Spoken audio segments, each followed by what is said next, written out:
এই কিতাব এমন একটা কিতাব, রাসূল করিম সাল্লাল্লাহু আলাইহি ওয়াসাল্লাম বলেছেন, কেউ যদি আল্লাহর সাথে কথা বলতে চায় সে যেন আল্লাহর কোরআন তেলাওয়াত করে। সুবহানাল্লাহ বলেন। এত বড় নিয়ামত আছে নাকি? মুসা কালিমুল্লাহ আল্লাহর সাথে কথা বলে, আল্লাহকে দেখতে চেয়েছিলেন, আল্লাহকে দেখতে চাইলেন রব্বুল আলামিন, আমি তোমাকে দেখবো। আল্লাহ বললেন, লাং তারানি, তুমি কখনো দেখতে পাবে না। হয় না, দেখবই। মুসা কালিমুল্লাহকে দেখতে পেয়েছিলেন, শুধু কথা বলেছিলেন। তাফসিরের মধ্যে এসেছে, মুফাসসিরগণ হয়রান হয়ে গেছেন এই তাফসির করতে গিয়ে, যে মুসা কালিমুল্লাহকে আল্লাহ রাব্বুল আলামিন তুর পাহাড়ে যখন ডাকলেন, মুসা কালিমুল্লাহর বাড়ি থেকে 850 মাইল দূরে মুসা কালিমুল্লাহ সেখানে গেলেন। আল্লাহ রাব্বুল আলামিন মুসা কালিমুল্লাহর চোখের মধ্যে জ্যোতি দিলেন, শক্তি, চোখের একটা পাওয়ার দিলেন, স্পেশাল পাওয়ার। মুসাকে বললেন, তুমি এবার তাকাও। মুসা কালিমুল্লাহ দেখতে পেলেন অনেক দূরে, মহাকাশ ছেড়ে আসমান দেখতে পেলেন। এমন সময় আরশে আজিম পর্যন্ত দেখতে পেলেন। মুসা কালিমুল্লাহকে বললেন, মুসা তুমি কি ঠিক আছো? বলে, হ্যাঁ ঠিক আছে। তখন আল্লাহ রাব্বুল আলামিন ফেরেশতাদেরকে বললেন, ফেরেশতারা তোমরা 12,000 মাইল ঘেরাও করে নাও, এই 12,000 মাইল গোল করে নাও, এর মধ্যে আমার আর মুসার খেলা হবে। এই 12,000 মাইলের গোল চত্বরের মধ্যে কেউ থাকবে না, কোনো প্রাণী থাকতে পারবে না, কোনো ফেরেশতা থাকতে পারবে না। আল্লাহ রাব্বুল আলামিন মুসাকে বললেন, মুসা এই যে 12,000 মাইল আমি ফেরেশতাদের মাধ্যমে ঘেরাও করে দিলাম, এর মধ্যে কোনো প্রাণী নাই, শুধু তুমি আর আমি। তবে মুসা শোনো, এখন কিন্তু অন্ধকার হয়ে যাবে, ভয় পেও না, আমি তোমার সাথে আছি। আল্লাহ রাব্বুল আলামিন অন্ধকার করে দিলেন, এমন অন্ধকার আর মুসা কালিমুল্লাহ নিজের হাতের পশমটা দেখতে পাচ্ছেন না। সুবহানাল্লাহ বলেন। হাতের দিকে তাকায় নিজের পশম খুঁজে পাচ্ছেন না, এত অন্ধকার আল্লাহ তাআলা করে দিলেন। এবার আল্লাহ তাআলা দেখা করবেন। আল্লাহ তো ভালো করে জানে মুসা আমাকে দেখতে পাবে না। তাফসীরের মধ্যে এসেছে, শুধুমাত্র একটা সুয়ের যে ফুটো আছে, এই ফুটার মধ্য দিয়ে 1000 ভাগ করলে কতটুকু ফুটা থাকে? খুবই সামান্যতম। সেই সামান্যতম ফুটো দিয়ে আল্লাহ তাআলার নূর একটা চমক দিয়েছে। মুসা কালিমুল্লাহ তাকিয়ে অজ্ঞান, অর্থাৎ তাকিয়েছে, অজ্ঞান হয়ে গেছে, একদম অজ্ঞান, মাটিতে পড়ে গেছে। মুসা কালিমুল্লাহ এবার যখন দাঁড়িয়ে ইস্তিগফার করতে শুরু করেছেন, রব্বুল আলামিন আমি তো ভুল করে ফেলেছি, আমি তোমাকে দেখতে চেয়েছিলাম, কিন্তু আমার এই চোখ দিয়ে, দুনিয়ার চক্ষু দিয়ে তোমাকে দেখা যাবে না। অনেক হিন্দু, খ্রিস্টান, ইহুদিরা বলে যে আমাদের মূর্তিকে দেখা যায়, তোমাদের রবকে দেখাও। নাউজুবিল্লাহ। আচ্ছা ভাই, আপনার পিছনের যে ঘাড়ের পিঠের অংশ আয়না ছাড়া কোনোদিন দেখেছেন? জোরে বলেন। দেখতে পান নাই। সামান্য পিছনের অংশ আয়না ছাড়া দেখতে পান না, তাহলে সেই রবকে কেমনে দেখতে চায়? সম্ভব না। তাফসীরের মধ্যে এসেছে, ইস্তিগফার করতেছে মুসা কালিমুল্লাহ। ইস্তিগফার করতে করতে আল্লাহ তাআলার কাছে বললেন, রব্বুল আলামিন আমি বুঝতে পেরেছি আমি তোমাকে দেখতে পাবো না। যেই মুসা আল্লাহর সাথে কথা বলার জন্য পাগল, যেই মুসা আল্লাহকে দেখার জন্য পাগল হয়েছে, সেই রব্বুল আলামিন আমার রাসূলকে মেরাজে নিয়ে গিয়েছিলেন। আল্লাহু আকবার বলেন। তাহলে শ্রেষ্ঠ কিতাব কার উপর নাজিল হবে? মুসার উপর না আমাদের নবীর উপর? আমাদের নবী মুহাম্মদ সাল্লাল্লাহু আলাইহি সাল্লামের উপর শ্রেষ্ঠ কিতাব আল্লাহ তাআলা নাজিল করলেন। আল্লাহ রাসূল বলেছেন, এই কিতাব যখন তেলাওয়াত করবেন আল্লাহর সাথে যেন কথা বলতেছেন। আল্লাহু আকবার। এত বড় নিয়ামত আর কোথাও নাই।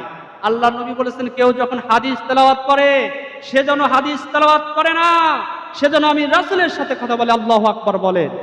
হাদিস তেলাওয়াত করবেন, হাদিস পড়বেন, বুঝবেন, আমল করবেন। আল্লাহর রাসূল কাল কিয়ামতের কঠিন মুসিবতের দিনে আপনাকে শাফায়াত করে জান্নাতে নিয়ে যাবে। আর বেশি বেশি কোরআন তেলাওয়াত করবেন। আপনি যতটুকু পারেন ততটুকু পড়েন। আপনি সূরা কাউসার পড়েন, সেটাই পড়েন, এটাই নাজাতের মাধ্যম হবে। আপনি সূরা ফাতিহা পড়েন, এটাই পড়েন, এটাই আপনার জন্য নাজাতের ওসিলা হয়ে যেতে পারে। আমার ভাইয়েরা, আর শেখার চেষ্টা করেন। কাল কিয়ামতের কঠিন মুসিবতের দিনে অনেক মানুষ অন্ধ হয়ে উঠবে, রব্বুল আলামিনকে ডেকে বলবে, আল্লাহ দুনিয়া তো আমার চক্ষু ছিল, আজ চক্ষু কোথায় গেছে? আল্লাহ বলবেন, বান্দারে দুনিয়াতে তোমাকে কোরআন দিয়েছিলাম, কোরআনকে অবহেলা করেছো, কোরআনকে মানো নাই, কোরআনে কারিমের আইন তোমার কাছে পছন্দ হয় নাই, ভালো লাগে নাই, কোরআনের বিরুদ্ধে চলেছো, মনে যেটা চাই সেটাই করেছো। আজকে সেই কোরআন তোমার বিরুদ্ধে চলে যাবে। আর এই কোরআন তুমি শেখো নাই, এর জন্য আজকে তুমি অন্ধ হয়ে গেছো। দুনিয়াতে চোখ আছে, দুনিয়াতে আমাদের চক্ষু কয়দিনের জন্য, খুব অল্প সময়। রাসূল করিম সাল্লাল্লাহু আলাইহি সাল্লাম বলেছেন, আখিরি জামানার উম্মতেরা 60 থেকে 70 বছর সময় পাবে হায়াত। এই হায়াত 60 থেকে 70, এর বেশি যদি পান সেটা আপনার কপাল ভালো। কিন্তু এই যে 60 থেকে 70 বছর খুবই অল্প সময়। 50 আলফা সানাতিম মিম্মা তাউতুন, আল্লাহ তাআলা বলেন হাসরের মাঠে 50,000 বছর হিসাব দিতে হবে। সেই তুলনায় উলামায়ে কেরাম হিসাব করেছেন এই দুনিয়াকে 2.5 সেকেন্ড সময় দেওয়া হয়েছে। এই 2.5 সেকেন্ড দুনিয়ার প্রথম থেকে শুরু করে ইলা ইয়াউমিল কিয়ামা, কিয়ামত পর্যন্ত সময় পেয়েছেন। এই 2.5 সেকেন্ডের মধ্যে আপনি সময় পেয়েছেন কতটুকু সময়? খুবই অল্প সময় পেয়েছেন। এই অল্প সময়টা খুবই গুরুত্বপূর্ণ সময়। এই সময়টা যারা কাজে লাগাতে পেরেছে তারাই জান্নাতে যেতে পারবে। আর এই সময়টাকে যারা অবহেলা করে নষ্ট করে দিয়েছে, ঠিক মতো সালাত আদায় করে নাই। রাসূল করিম সাল্লাল্লাহু আলাইহি ওয়াসাল্লামের জামানায়, এর আগের জামানায়ও অনেক বুজুর্গ ব্যক্তিরা শয়তানের সাথে কথা বলতে পারত। যেমন ইউসুফ আলাইহিস সালাতু ওয়াসসালামের জামানায় শয়তানের সাথে কথা বলার সুযোগ পেত, শয়তান সরাসরি দেখা করত। এক বুজুর্গ ব্যক্তি সে বলতেছে, আচ্ছা ভাই শয়তান, আপনি তো মানুষদেরকে ধোঁকা দেন, তাহলে আপনার মতো আমি হতে চাই, কোন কাজ করলে আমি শয়তান হব একটু বলেন তো। শয়তান বলতেছে 2টা কাজ করতে হবে। একটা কাজ হলো নামাজ ঠিক মতো পড়া যাবে না, মনে যখন চাই তখন নামাজ পড়ে নিবা, ঠিক মতো নামাজ পড়ার দরকার নাই, নামাজ ত্যাগ করো দরকার হয়, এটাই ভালো। আর 2 নাম্বার হচ্ছে যখনই কথা বলবে মিথ্যা বলবে, যখনই কথা বলবে আল্লাহর সাথে ওয়াদা দিবে, মিথ্যা ওয়াদা দিবে, এটা করলে তুমি শয়তান হয়ে যাবে। তখন বুজুর্গ ব্যক্তি বলতেছে, আল্লাহর সাথে এখনই আমি অঙ্গীকার করলাম আর জীবনে কখনো নামাজ ছাড়বো না, জীবনে কখনো আল্লাহর সাথে ওয়াদা করলে সেই ওয়াদা আমি নষ্ট করব না। তখন শয়তান বলতেছে, তুই তো খুব খারাপ।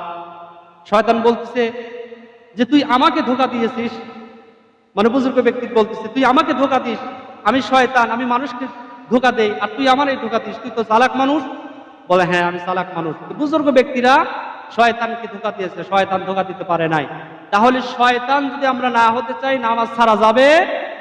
আমরা কি ওয়াদা দিতে পারবো জীবনে আর নামাজ ছাড়বো না? জোরে বলেন। আমরা এখান থেকে ওয়াদা দিতে চাই আমাদের মৃত্যু পর্যন্ত, যতক্ষণ পর্যন্ত মালাকুল মাউত আজরাইল আমাদের সামনে উপস্থিত না হবে, ততক্ষণ পর্যন্ত জীবনের 1 ওয়াক্ত নামাজ আমরা কাজা করব না ইনশাআল্লাহ। বলেন, জোরে বলেন।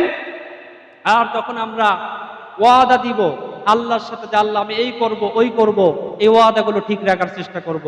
যদি রাখতে পারি তাহলে আমরা লাভবান হতে পারবো। শয়তানের ধোঁকায় থেকে বাঁচার জন্য আমরা নামাজ যেন না ছাড়ি। কাল কিয়ামতের কঠিন নামাজ আমাদের উপকারে আসবে। কিয়ামতের দিন ইবাদতের মধ্যে সর্বপ্রথম নামাজের হিসাব নেবেন। আমরা অনেকেই আছি জুমার নামাজটাও ঠিকমতো আদায় করি না, বাড়িতে থাকি, সময় নষ্ট করে দেই। কিন্তু কাল কিয়ামতের কঠিন মুসিবতের দিনে এই দুনিয়াতে যারা সিজদা করেছে